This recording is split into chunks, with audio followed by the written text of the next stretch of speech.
All right, good afternoon. It's Mr. K on Sunday, just giving you the rundown for May 4th through May 8th for Algebra A. First and foremost, May 8th, there's no school for you guys. That's a teacher in-service day. So please try to get everything done by Thursday, May 7th this week. You have no school on May 8th. So for Monday, make sure you watch the weekly rundown, this one right here. There's another video on Quiz Review B, so you'll see that link to YouTube.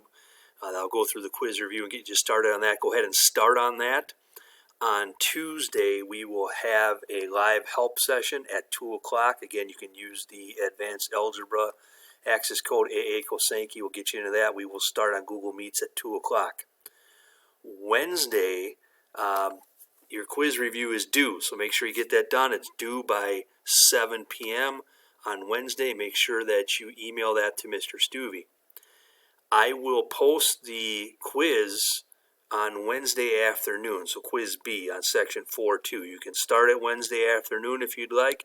Otherwise, you can wait till Thursday. That's up to you. On Thursday, we will do a live help session. Please notice the time change at 12 noon. So on Thursday, not at 2 o'clock, but at 12 noon. And if you have any questions there on setup or stuck on directions for the quiz, we'll point you in the right direction. Obviously, Mr. Stuvey and I aren't going to do it for you, but we'll get you at least pointed in the right direction so you can get rolling and go through any final questions from the review. And your quiz will be due by 7 o'clock on Thursday. So again, the review is due 7 p.m. Wednesday. The quiz is due by 7 p.m. Thursday. Again, no school on Friday, and please don't forget about your moms. Mother's Day is Sunday. All right, have a great week.